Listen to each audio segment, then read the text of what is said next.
गुस्से में आकर के दिग्विजय जो फैसला करता है शादी का, यहाँ से तमाशा जो क्रिएट होती है ना, यहाँ रानी का डैड पूरी तरीके से इन सब पे दबाव बनाता है कि अगर शादी हो चुकी है तो रानी का रखना ही होगा। वो तो अपने रिश्ते तोड़ करके रानी को यहीं सबको सौंप के चला जाता है और चीजें यहाँ से जो कॉम्प्लिकेटेड होती है ना, क्योंकि रानी को अपना रिश्ता निभाने के लिए बहुत सारी मुश्किलों का सामना करना पड़ता है जो काफी ज्यादा मजेदार है। तो यार बात करें एपिसोड की स्टार्टिंग की, तो एपिसोड की स्टार्टिंग दिग्विजय के घर से होती है। अब यहाँ पे जैसे ही रानी के सिंदूर को सभी लोग मिटाने की कोशिश करते हैं, तब तक उसका डैड आ जाता है और वो सबको बताना चाहता है कि देखो रानी की शादी हो चुकी है। कोई गुस्से में सिंदूर नहीं लगा देता, अगर लग चुकी है तो अब रानी दिग्विजय की पत्नी है और इसे वो मान्यता देनी होगी। खैर देखो, वो अपने रिश्ते को तोड़ देता है और श्राप बता देता है कि देख रानी, अगर तुझे यहाँ रहनी है तो तुझे हम सबसे सारे रिश्तों को तोड़ना ही होगा। खैर इसके डैडी यहाँ से चले जाते हैं, लेकिन अब जब दिग्विजय फिर से बुलाती है उसको और ये सब समझाना चाहती है कि तुमने जो किया वो बहुत गलत है और तुमने सिंदूर लगा दिया, तुम भले ही मुझसे नफरत करते हो तो क्या हुआ, लेकिन मैं इस घर के लोगों के लिए मैं उनका मान मर्यादा कभी नहीं तोड़ूंगी, मैं उनका साथ दूंगी और मैं तुम्हारी पत्नी होने का पूरा फर्ज निभाऊंगी। अब ये इससे भी कुछ पता नहीं होता कि भाई आगे के जो में है वो होगी कि नहीं होगी।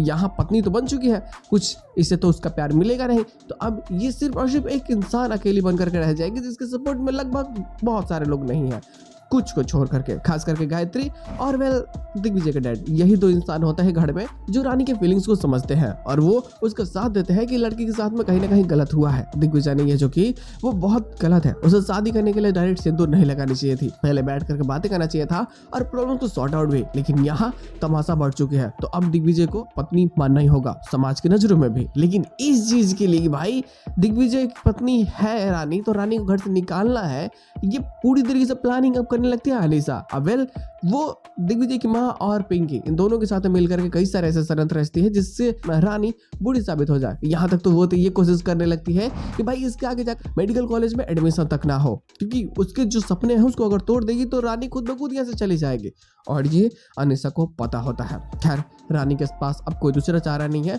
उसे अपने सपने को पूरा करना ही होगा। वैसे भी डॉक्टर बनने के अलावा उसके पास कोई दूसरा रास्ता भी तो नहीं है ना, क्योंकि डैड उसके चाह चुके हैं और वेल दिग्विजय उसके पास आ नहीं रहा है, तो अब लगभग सब कुछ खत्म हो चुका है। यहाँ से एक नई शुरुआत करनी है, लेकिन शुरुआत अंधेरे में कैसे की जा सकती है बिना किसी रोशनी के, तो अब चीजें इसके लिए भी कंप्लीट होगी क्योंकि इसे पता नहीं है कि नेक्स्ट स्टेप क्या लेना है। तो मुश्किलें जो क्रिएट होगी ये काफी ज्यादा मजेदार और लेकिन बेहतरीन भी होगी, तो बवाल होगा गुरु लोग।